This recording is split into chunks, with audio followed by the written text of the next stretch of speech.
Okay, we are live both on Facebook and Zoom. So Nabil, you've been quite busy, a lot of projects. Yes, absolutely. I mean, as you know, when you work with data and analytics, there's always something new, right? And it never stops. But it's really all good. It's really all good. I mean, you know, we keep improving our capability from a data and analytics point of view, and that's really been taking a lot of my time. What are some of the biggest challenges right now? You know, it's really about the data. I mean, I think we're in good shape when it comes to the analytics. I think it's really how do you bring the data together? How do you integrate the data in such a way that it can be consumed by the consumers, right? And you have consumers at all levels: analytics, the business people who are on the go, so to speak. So the complexity of the consumers, you know, dictates that we improve how we actually manage data and make it available for consumption. Right.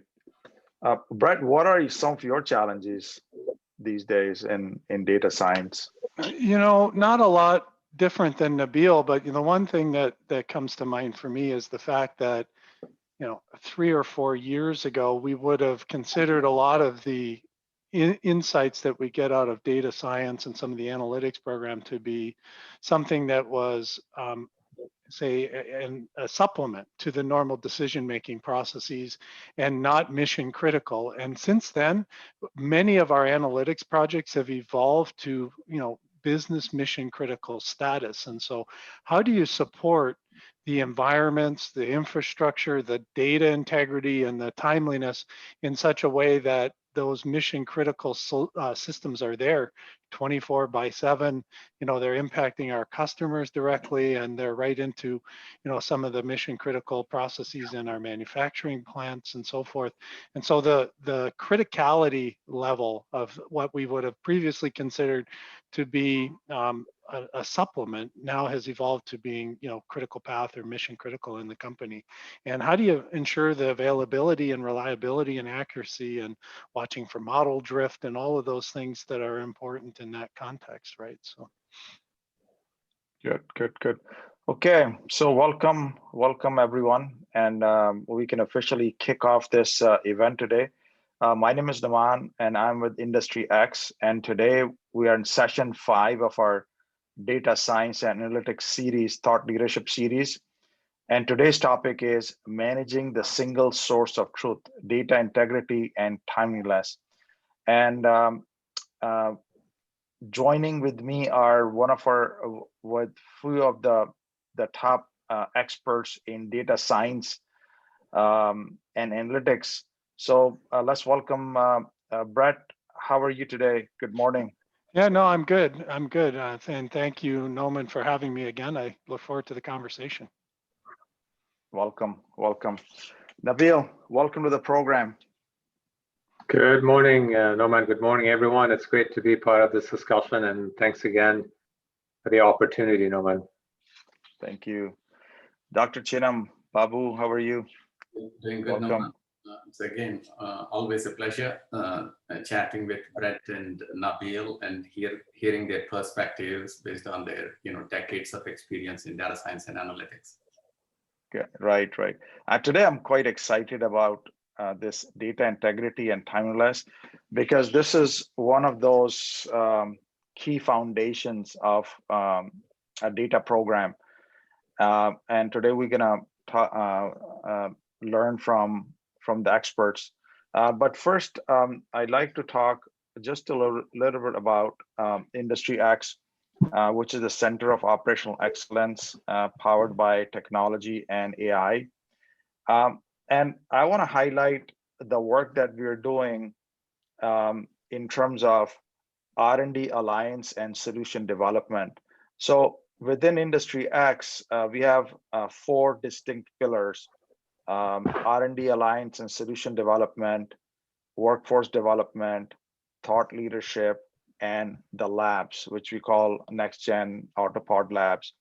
But I want to spend a few minutes on the solution development and R&D alliance, where we can collaborate with industry and solve some of those critical problems that the industry is facing right now, where the industries wants or companies wants to create a cutting edge. They want to get ahead of the crowd. They want to differentiate themselves from the rest of the pack. And this is where we can help companies in bringing some of the advanced research, this cutting edge research our faculty is doing, and we can develop not only solutions, but we can engage in longer term R&D partnerships where we can work on these critical problems, and we can have some of the researchers that are working with us to work with the company in a very collaborative environment. And the companies can use the labs, the facilities that we have. They can work with the talent, the workforce that we have, workforce development that we are focusing on. So there's a number of areas where companies can work with us in R&D alliance and solution development. With this, I want to kick off this event. And my first question about this program is, when we talk about this data integrity and timeliness, but there need to be a reason. It need to be connected to something. So I want to kick it off with Babu here about this strategy for data, is how this need to be connected, and how important is this need to be connected with the business objectives? Sure, Naman. Great question. Absolutely. So there is a reason why we are concerned about the data infrastructure, data integrity, and timeliness, because the sole purpose for building all this is to ensure that the firm is able to make the right decisions at the right time, right? Whether they be operational decisions, tactical decisions, strategic decisions. So that is really, really important. This is not about the interests of the IT department. This is not about the interests of the analytics group. This is about addressing the needs of the business. So that's the first point. The second point is, we need to be thinking long term as well, not just the immediate pain points, because we need to ensure that the data infrastructure will allow us to basically make effective decisions, not just today, but tomorrow, 5 years from today, and so on and so forth. So we need to be strategic in our thinking, intentional in our thinking, and invest to ensure that we have the right kind of data infrastructure to be able to empower the organization to be able to make effective decisions. Agree. Now, so Brent, in this, when we talk about the single source of truth, what does this mean? Like, there's a lot of buzz around this single source of truth. What does it mean to you? For me, that really encapsulates several of the concepts we're going to talk about today. Really, at the end of the day, when you think about what a single source of truth means, it's about data accuracy and timeliness, so that you have a data set that you can rely on to give you good insights that can help you make good decisions. It plays into, as we have on the slide here noted, the centralization of that single source of truth, or that data set, versus some federated options. And you really have to think carefully about how you intend to use the data and the context in which that data is used, and make good choices around that. And then, as you think about centralization in that single source of truth, how do you keep it secure? How do you make sure it's not compromised, either intentionally or unintentionally? How do you make sure it doesn't get corrupted in some manner? So there's a lot to be thought about around the concepts of a single source of truth. But at the end of the day, it really comes down to having data that the team, the analytics and data science team, can rely on for its accuracy, in order to develop analytics models that will drive and inform your decision-making processes, without having to worry about whether the data is correct or not, right? Then be focused on the insights you can derive from the data rather than, all of the effort to make sure that that data is actually the right data and that it's accurate and complete. Give me some examples from your daily work, how this apply in work, and how important is this in managing these data programs and transforming the companies? Well, I think, at the end of the day, back to what Babu was talking about, right? The whole purpose of all of this is to support business goals and objectives through decision support and providing insights that that wouldn't otherwise be available. We have, a number of different use cases at General Motors where, of course, we're using this strategy to help drive our decision-making processes. Things as simple as really trying to get insight into the customer's perspective on the quality and reliability of vehicles. And we'll talk further about this in a bit, but we use it heavily in the vehicle safety space as well, which we consider to be a mission critical solution.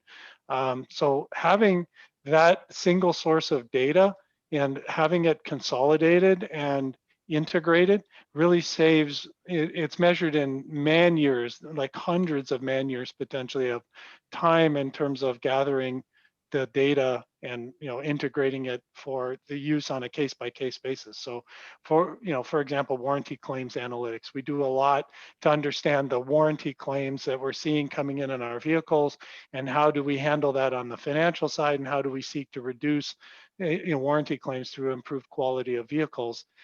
We have data sets now that have been aggregated and are heavily curated with a high level of quality, and we put monitoring in place to monitor the quality of that data set on an ongoing basis to ensure that the insights coming out of that are accurate, right? The old adage of garbage in, garbage out does apply. If you have poor quality data, it will drive poor quality decisions, and that can be very, very costly on the back end, right? So that's an example of where we use a lot of data quality effort, a lot of our data quality effort to ensure accuracy, and there's so many more, right? Right. No, this reminds me, you're talking about the warranty, is like my days back in engineering when I was working for Chrysler. So warranty data has been an important part of the analysis for companies for so many years. But it was so cumbersome, and there was this large amount of data. So we had teams of people who were getting to this database. They're looking at these customer comments, deciphering these comments, trying to understand, and a lot of times we made mistakes also. Then we had to decipher this data, that who's the owner of this data, or who's the owner of this issue. Is engineering an owner of this issue? Is manufacturing an owner of this issue? Is the supplier owner of this issue? And we used to see like these finger pointing from the data also, that oh no, this points to engineering, and this was a design issue versus a manufacturing issue. How that has evolved in your view, as we have implemented this data infrastructure in place, and how that has improving the decision making process? I would say probably the biggest thing that comes to mind is sort of the timeline orientation to that whole process. So if you think about it, and we too have, for years and years and years had large teams of people gathering data, and then there was, databases and so forth, and it's been largely integrated into our data lake strategy. And we're now getting to the point where we're shifting from a very reactive perspective on what happened from a warranty claims and cost perspective to being able to use some of that data to be more predictive and look at it and say, okay, what actions do we take based on the data that we've been seeing historically, the patterns and trends and the other influencing factors? How do you get out in front of that warranty claims cost and try to prevent it before it actually happens, right? And it's one thing to say, X number of dollars were incurred as warranty claims in the last month or whatever quarter or whatever time horizon. It's a much more advanced concept to think about, hey, for the next quarter, I'm predicting warranty claims to come in at a certain level. And how do we get in front of that and be more proactive to prevent that? It's not only a cost play, it's actually a customer experience and quality play as well, right? So every warranty claim eliminated is a customer satisfaction improvement as well. So that's, I think, probably the biggest thing that we're trying to shift, and we're making some headway, but shifting that from a more descriptive orientation, reporting on historical results, to a more predictive pattern where you're trying to get insight in advance so you can react to it and, be more preventative, right? Right. No, I think that's a huge change, because just from my recollection, we never could predict from just based upon the data. Yes, we could predict based upon our problem-solving efforts, and then the projects that we had. Yeah, we're gonna kill these issues, so we're not gonna see these issues in the warranty. But that takes me to the next question, Nabil, that having this data availability of this data is so important. And how do you make those decisions to make the data available to people? And so give me some lessons or some of your experiences.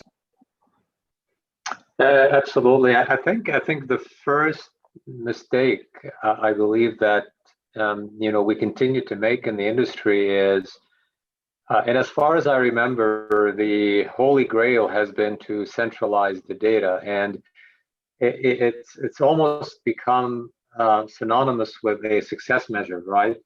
And so we got distracted with trying to centralize the data, which in my view is not an achievable goal, and I question the value of doing that. And so in doing so, we've taken the attention away from how to generate value for the business. And so, to me, the right answer is, if you consider the complexity of the different business needs, the how volatile things are. I mean, you have new sources of data. I mean, just last week, we came across a new source of data that is going to help us with our pricing. And so we need to move very quickly. Well, how do you do that if you have a mindset of kind of centralizing? And so the idea here is that if you virtualize instead of centralize, you'll be able to move more quickly. And, at the end of the day, it's, time to insight. How do you kind of make that equation work? And if you think about the tools that are available today from a BI point of view, you need to kind of make sure that your people are trained the right way in being able to access data. And then if you virtualize it, then you're hiding that complexity. So a user could be using a piece of data or a table that could be coming from 10 different data sources, some of them kind of on the edge outside of the organization.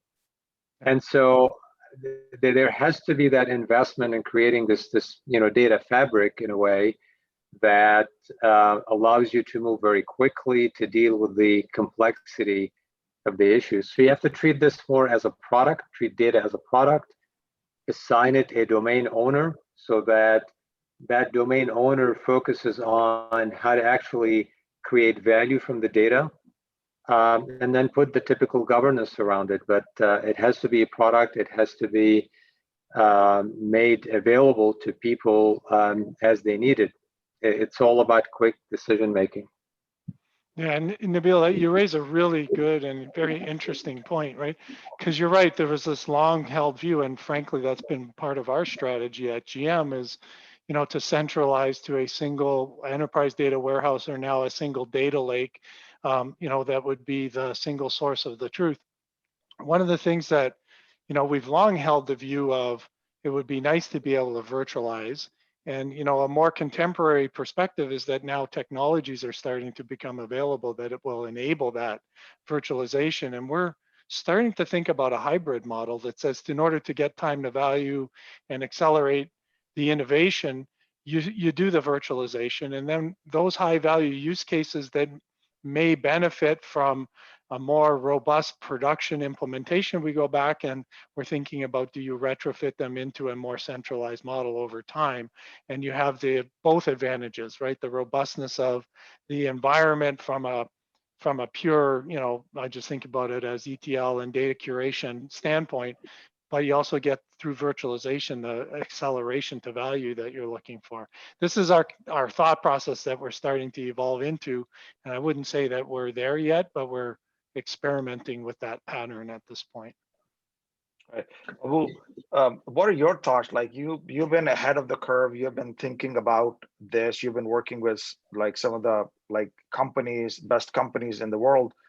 Like, what are your like thinking on this topic? Sure, Naman. Maybe I can talk to the second bullet that says data must be fit for use. In working with a lot of companies, currently I'm assisting a large retail network in trying to basically deploy better recommendation platforms to help them better manage inventory, right quality of inventory, managing the value proposition, sales experience, things of this sort. And in working with this very large multinational firm, it became clear that they don't have a handle on the inventory within the pipeline, right? So they have real-time transactional data around what has sold, when, and things of that sort, but they don't have an integrated system that would allow them to see what is in the pipeline. So how do you help these retail stores better manage the operations if you don't have, complete data that would allow you to make the right kind of recommendations and so on and so forth. So completeness of the data is very important, and and fitness of the data is very, very important. If it is very old data, what can we do with it? I mean, it could be, it is still valuable, and we will discuss that little later in the webinar, but completeness of the data, timeliness of the data, these things are, really quite important. And that's what I see in many, many companies, in particular within the established firms. They find it difficult to be able to quickly identify all the data that is necessary. So again, Nabil talked about this new data source that is allowing them to make better pricing decisions. But a lot of this has to be intentional. Firms have to take a strategic approach to identifying what are the needs, whether it be quality perspective or manufacturing or supply chain or marketing or service or warranty, whatever the issue might be. What is it that we need to be able to basically drive better decisions? Do we have it? Can we rely on third-party data sources to be able to basically, improve the picture so that we can work towards building a better environment? Right. So with this, I like to move towards a case study which is quite well known, is the ignition switch failure issue that we all know that has caused a lot of issues. But I want to see from the perspective of this data and how data has played in this issue, and thanks to Brett, who has done some research on this and brought the data perspective, and a lot of these research has coming from the Valukas report, which was published. So I want to ask Brett, how do you see this issue from the data perspective issue, and this especially in terms of this single source of truth, data integrity, and timeliness? Yeah. When you think about it, Noman, the issue around the ignition switch was one of those sort of profound inflection points for GM as a company that you don't experience, fortunately, more than maybe once in a career. But in order to really understand the data, and data was a piece of the I would say root cause, there were many institutionally ingrained processes and just sort of many different factors that led us to the unfortunate situation that we have with the ignition switch. But I just wanted to provide a little bit of context about the timeline over and the time period over which this whole situation evolved. And then we can talk about the data side of how we set about to solve this and how data and the, I'll say, lack thereof of integrated single source of the truth was a contributing factor in not spotting this ignition switch issue more quickly, right? So if you really go back in time and know, sitting here in 2021, you're rewinding pretty close to 20 years ago when this whole thing first began. We used to call the small car ignition switch, and you can see in the upper right-hand corner, just where you plug in your key. There was a design approved through our engineering organization that ultimately turned out to be a defective design where the ignition switch itself didn't hold the key position as firmly as it needed to prevent vehicle stalls and airbag non-deployments. And all of this is public domain information, so I can speak fairly freely about this. There was a fatality some 3 years later that was attributed to a defective ignition switch that resulted in an airbag non-deployment. And then there was a change made. Now, this is one of the institutional things where we didn't have the right checks and balances in the process, where typically in the auto industry, if you make a change to a part that affects fit, form, or function, a part number change goes with it so you can identify the effective implementation point in the supply chain and so forth.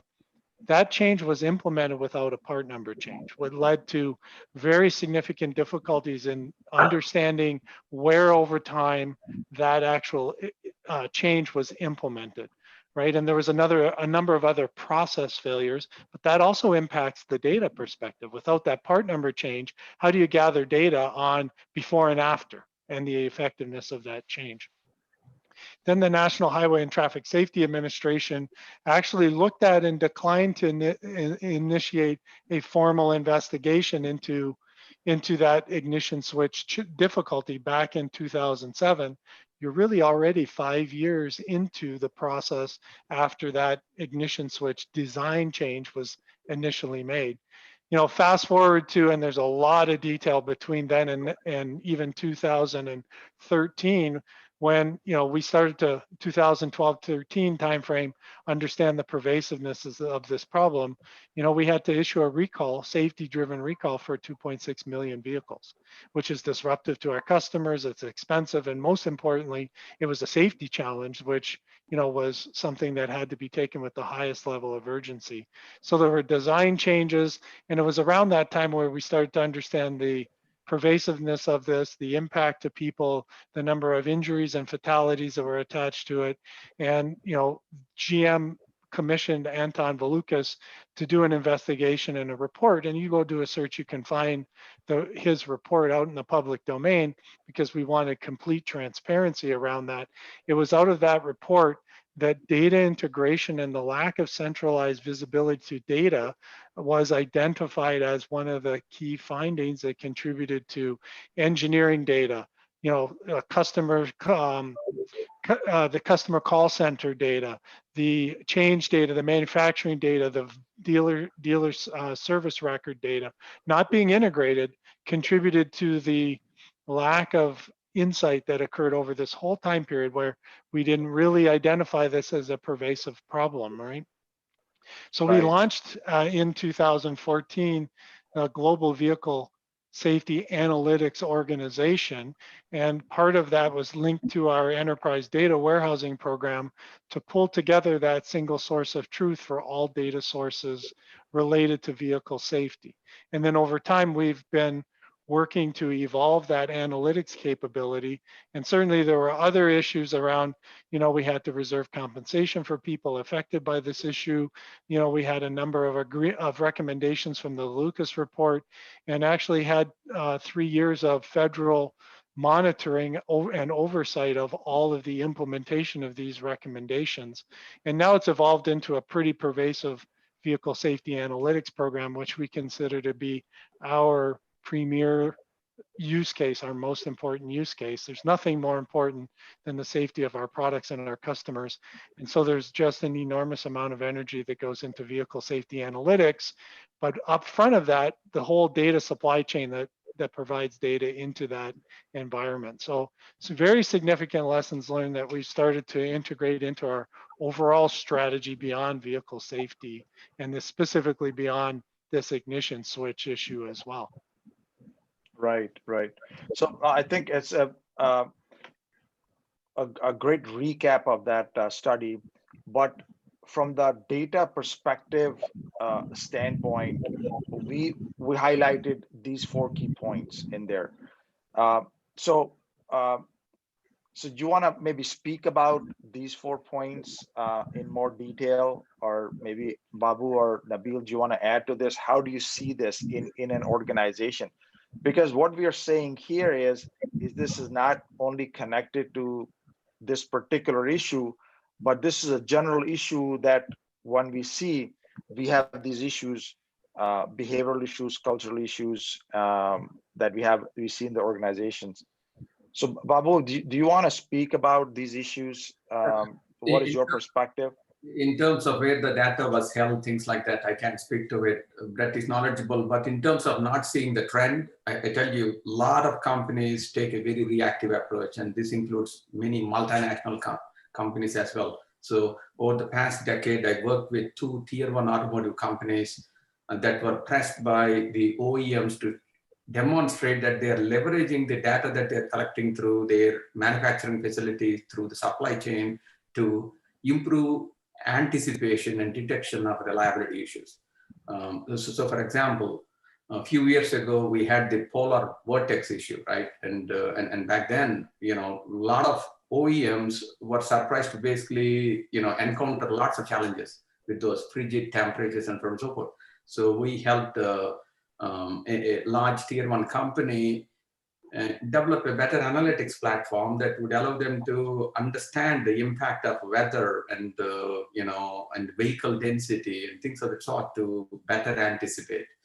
We also worked with another multinational firm that sought to leverage their manufacturing data and supply chain data. And what the very interesting lesson from that study was that it turned out that the month in which the vehicle was produced had a very strong impact on the kinds of claims that you get. This was really quite shocking because it had, it explained nearly 60-70% of the variance in the claims that were coming, right? Historically, you would basically think, design would sort of dictate a lot of these warranty claims, and unless you have some build issues within the plant. Yeah, not seeing the trend. Well, there is a lot of data that is often not fully leveraged in many of these, companies and industries, and there is a lot that can be done to basically improve, better anticipate these issues. Right, Nabil, how do you see this cultural aspect of hiding data? Do you see this in the organization? Is it improving, or is it like getting better? What is your perspective on this? I think it is. I think there's now more awareness about the need to treat this data as not being owned by a department or a person, right? I've seen cases where you have a gold mine of data sitting on someone's laptop, and one case I remember, and Brett, this is closely related to your area. At some point in my career, I was managing a safety analytics function, and we were trying to understand, well, we have these recalls, and oftentimes we hear about them, in the news. Right. And so the question is, and you have to start by asking the right question, which is, how early can you possibly learn about a recall issue? And so we looked back historically at different recalls. Some had some safety issues associated with them.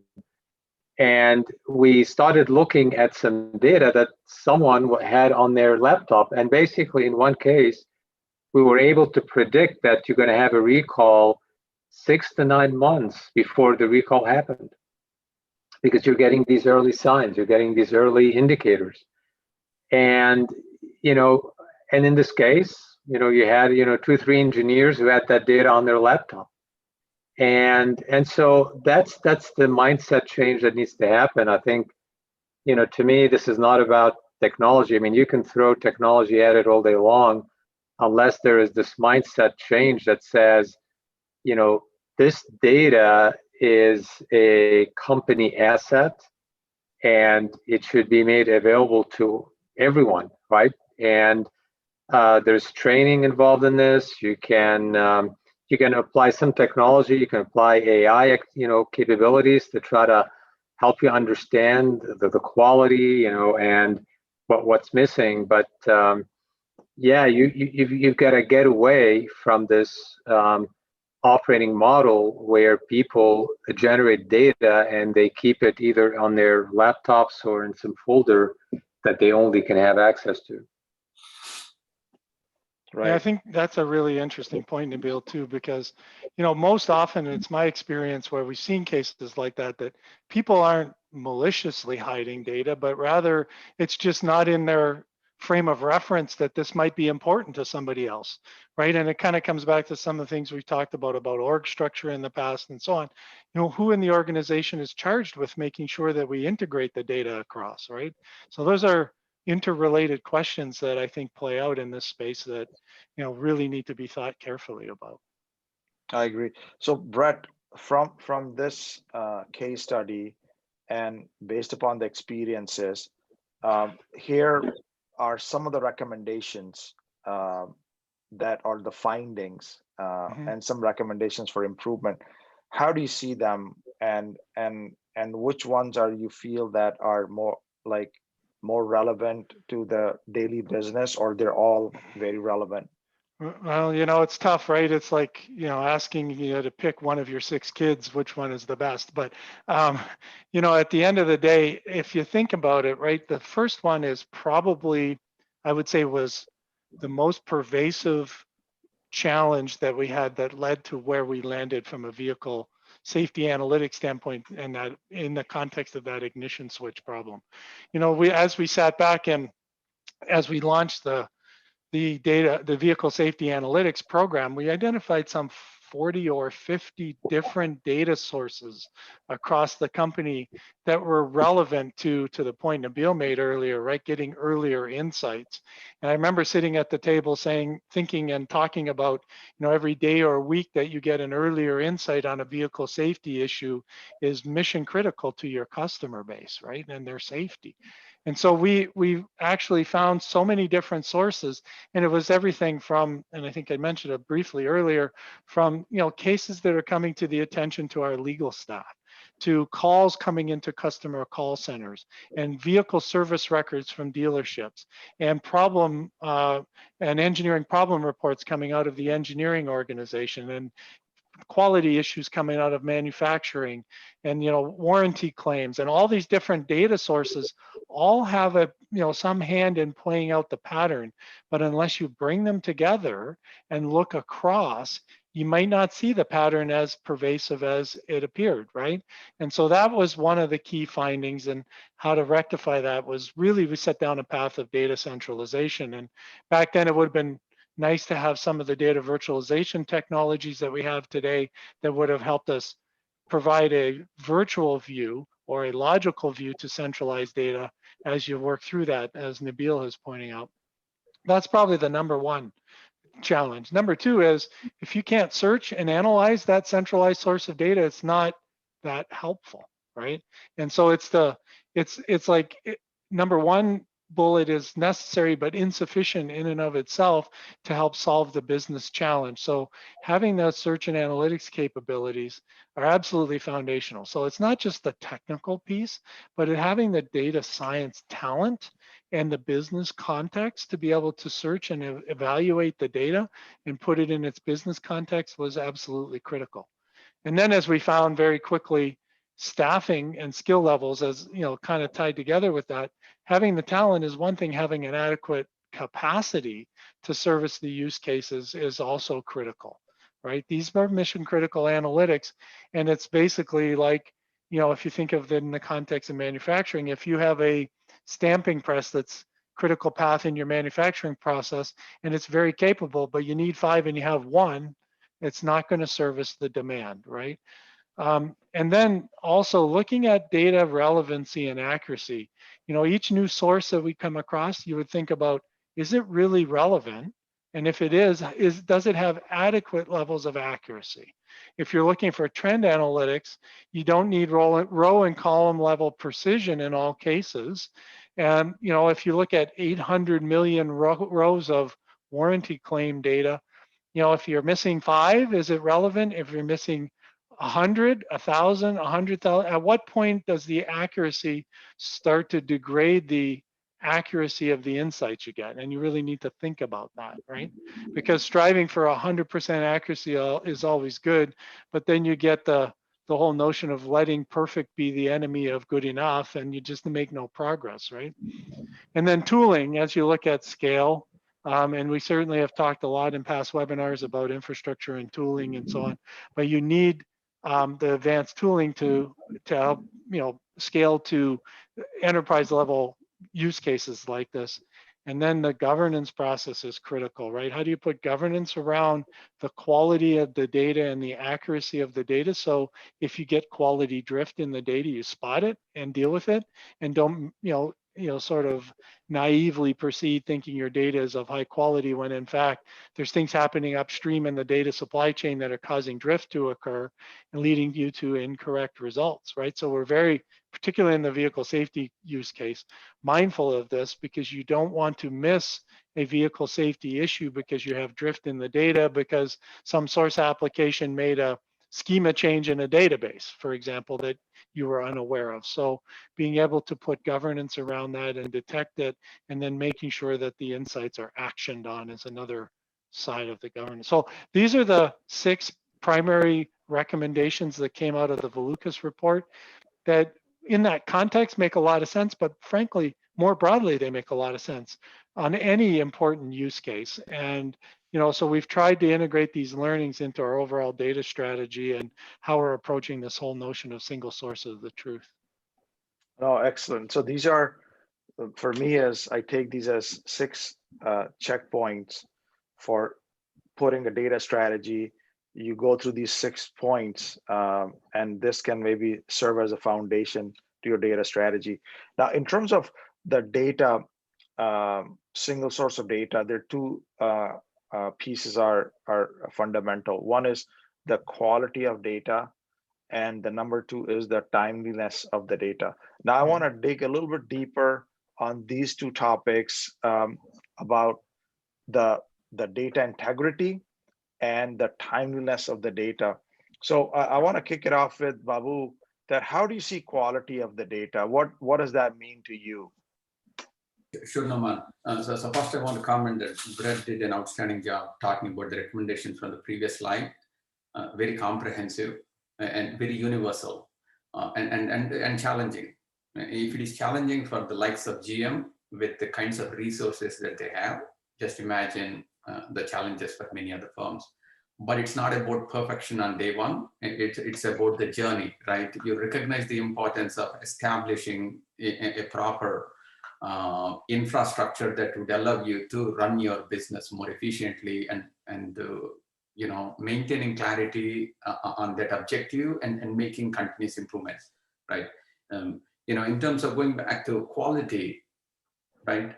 As I said, a lot of companies, are still in the business of carrying a lot of important data on their laptops and things like that. There is no institutional knowledge of what is really happening. We're not able to learn from the past, not able to connect the dots and things of this sort. So that is the current state, even with vast majority of some of the largest firms around us. So yeah, so do you have a 360-degree view of the issue, right, of the problem? If you don't, that's all right. We recognize that there are gaps, and what do you do over time to basically improve those gaps? And the timeliness, right? Again, like for example, I talked about this retail network, and they don't have a handle. So currently within their integrated pipeline, they don't have access to the inventory position within the pipeline, right? How do you build recommendations, right? You don't want to basically tell the retailer saying, order more when you gave the same recommendation last month, right? I have already placed the order, but you're not able to see that because the system is not allowing to basically see the inventory position, things of that sort. So yeah, I mean, so completeness of the data, if there are gaps, again, an intentional approach to, working towards improving the quality so you can make more effective decisions and ensuring that you have, timely access to critical data necessary to foster better decisions. So in this data quality, the next question that comes to my mind is the lineage. Understand like the source of data and the chain of custody. Nabil, how do you see this, and how are you managing the lineage in your current organization? Yeah, absolutely. I mean, it really depends on the context, and if a data is generated internally, what we do today is ensure that there's traceability.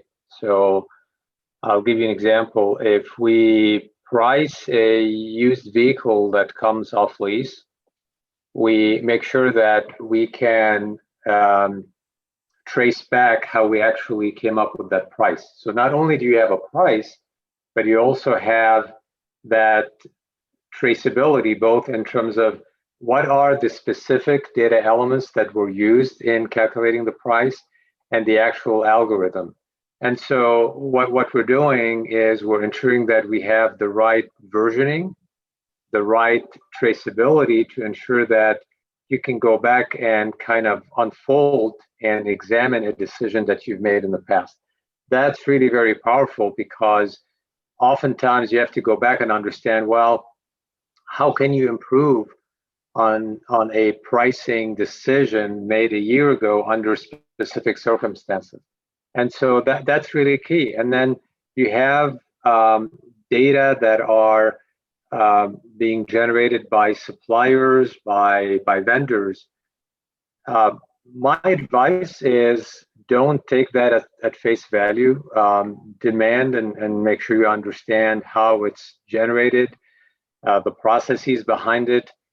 So you really have to treat the enterprise or the data supply chain as extending beyond the walls of your own organization, and you have to take personal responsibility for actually ensuring that every piece of data that is being used in a decision, that we understand how it's being generated and really understand even the processes behind it, and understanding also when they change. Because if there's a change process behind the scene, how do you know that impacted your process? I've seen cases where a vendor makes a change to a process. Now the data is different. Either you have missing value or the meaning of the data.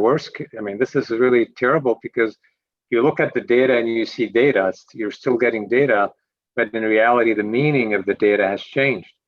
And so it's not easy, but it does require a different mindset. I agree. But in this the whole context, Brett, how do you see the governance of data, the utilization of the data to support decision making? How do you see that in this context? It's really interesting, right? Because governance and to some degree curation and security are all commingled concepts in this regard, right? At the end of the day, whether you physically centralize your data, or as Nabil was talking about, you virtualize the centralization to provide a centralized view into data, common definitions of the data are critical, right? So, as you look at something, any particular data element, whether it's definition of a customer or what you consider a vehicle, in our GM context, is it a consumer-owned vehicle? Is it a fleet vehicle? Is it a company-owned vehicle? Is it an engineering vehicle? All of those things are very relevant, and it's surprising. It may be surprising, just quite openly, that a company with GM's long history and heritage has difficulty defining what a vehicle is, as central as that is, in a common and shared way. Any particular context, there are many people who are experts of what does a vehicle look like in the finance context, or what does a vehicle look like in the engineering context. But those two things may not actually be identical. So having common definitions and using common business terminology is a fundamental requirement, in my view, to a centralized common single source of the truth. And then, the curation is all about how do you handle that data so you have high confidence that it's in compliance with that governance-based definition, right?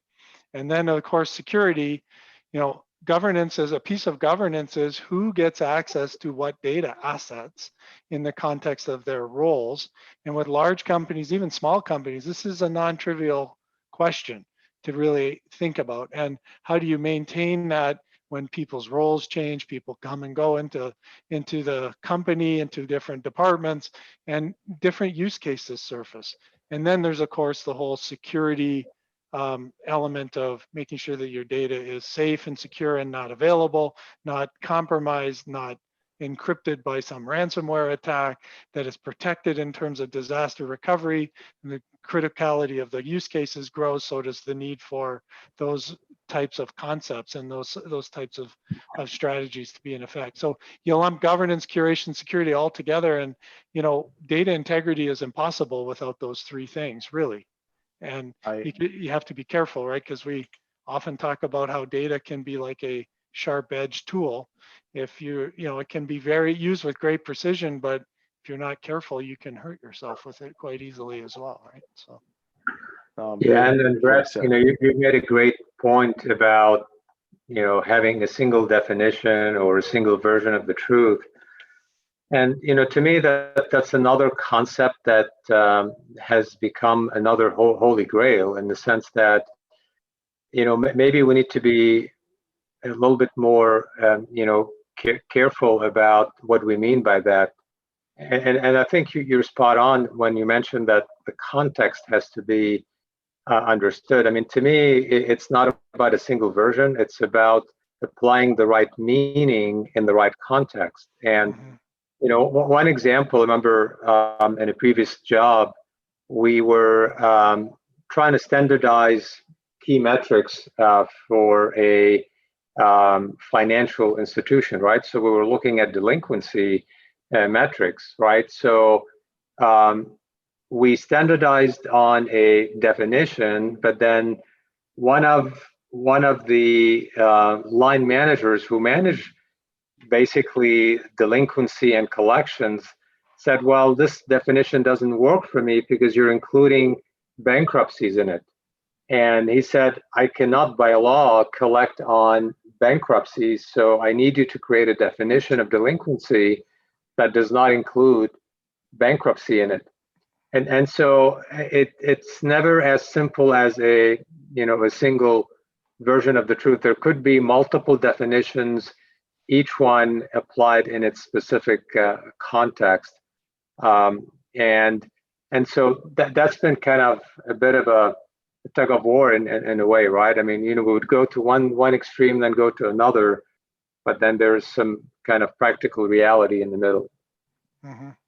I fully agree. So with data integrity, I think the other component which is critical is the timeliness. So Babu, let me ask you this: how the timing is important in this data integrity, or this whole single source of truth? Yeah, sure, Norman. I already gave a couple of examples earlier, right? For data to be useful, it has to be timely, it has to be accurate, right? Otherwise, often, I guess Brett will be talking more about the half-life of data. Yeah. data gets stale.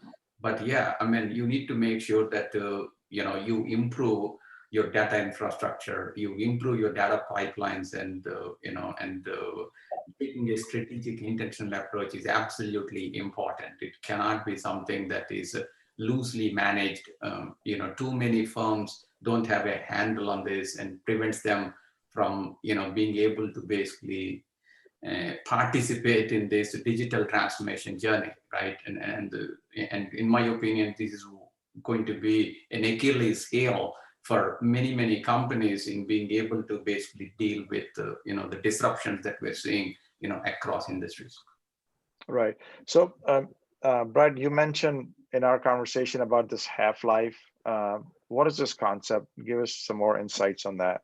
Yeah, it's an interesting idea, right? And think of this as a concept that applies perhaps more generally and not always in every specific use case, but the notion is that the more immediate the data is, the more immediate the analytics are, and perhaps more mainline analytics become in the business processes and interactions with customers, the higher the value potential.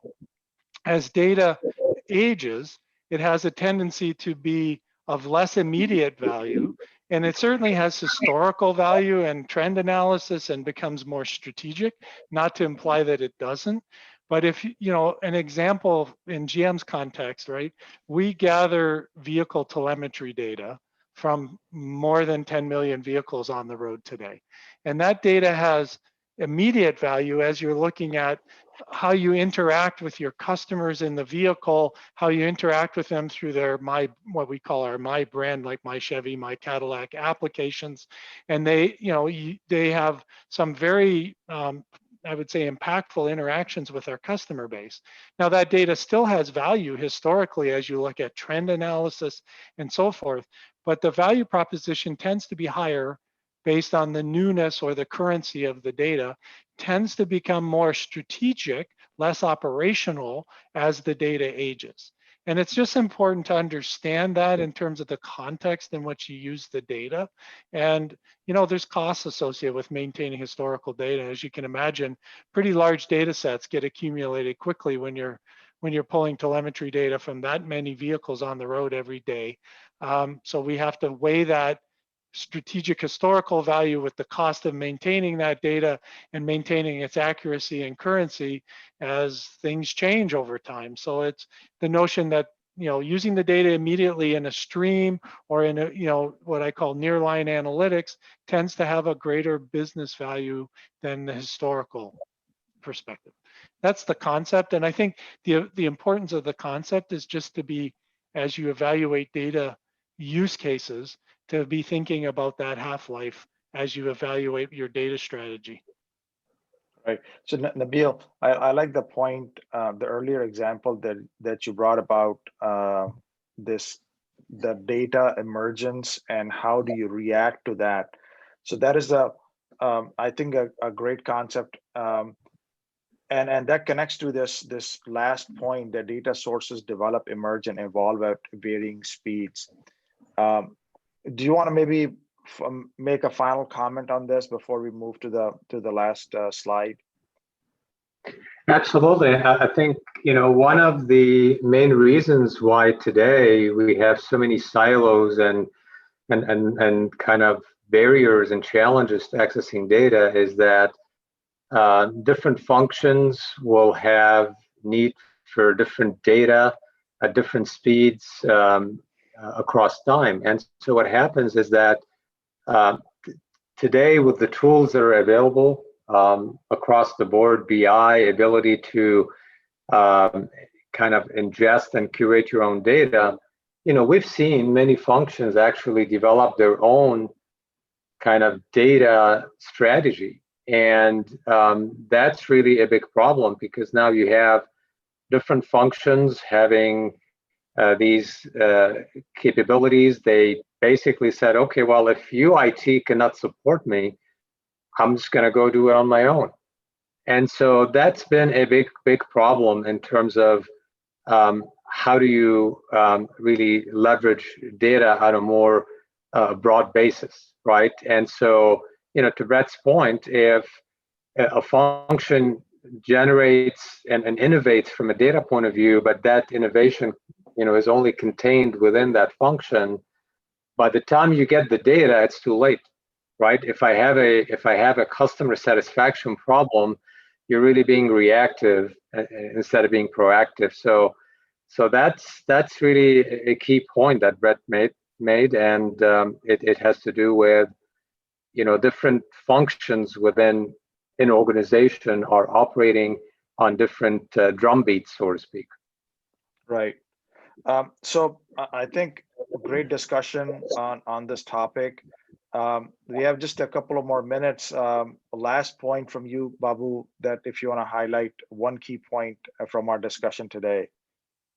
Data integrity is very important, and it doesn't have to be perfect on day one. It's not going to happen in most established companies with history, but recognize the importance, both in the short term and in the long term, and work towards, improving it, because it's going to not only help you better manage your operations, but, can be critical to the resilience of the firm.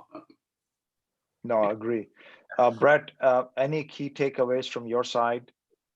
I really think that, and we haven't touched on it a lot, but the last point here about being patient with the ROI, because any of this, whether it's the technology implementation side, the cultural decision making and decision support side of things, or even the development of skills and use cases and so forth, these things are all a journey, right? And of course you want to move quickly, like we've talked about, to time to value, to shorten time to value, and get insights from the data quickly, and the drumbeat of business is accelerating, not decelerating. So that's always a factor. But we need to understand that over time, some of these things are pervasive challenges that are cultural, and human change takes as much time or more time than the technology change.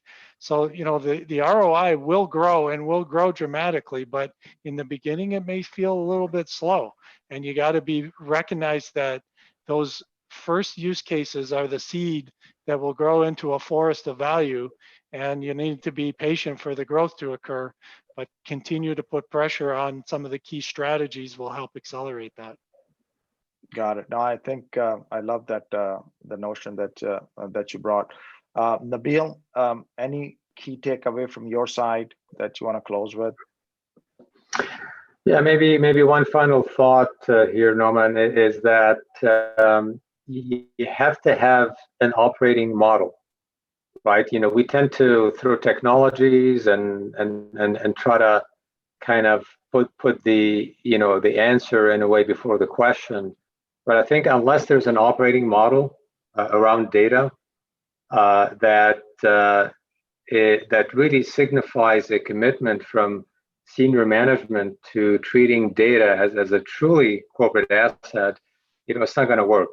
And so I would highly recommend that to anyone who's interested in putting forward a data strategy, that they focus on what is the operating model, what is the structure, roles and responsibilities, and the commitments that senior management need to make to invest in the right structure. Right. No, well said, Nabil. So with this, we're going to close the webinar. So this next month on July 29th, we will do our 6th session in the session. And if you remember that we have 8 sessions in this series, and this one was 5, and the next one is 6th, which is leading with context. And this is where we're going to get deeper into this. What is the context? And how do you start from problem formulation to the last mile? So with this, I'm going to close here. I thank you for all the people who are attending. We appreciate you listening, and all the people who are going to listen, maybe on the Facebook or on YouTube video. We appreciate, connect with us. And I want to thank Brett, Nabil, and Babu for their insights. With this, I want to close here. Have a lovely day. Stay safe, stay blessed, and enjoy this summer. Thank you. Thank you, Norman. Thank you all. Thanks, everyone. Great discussion. Bye.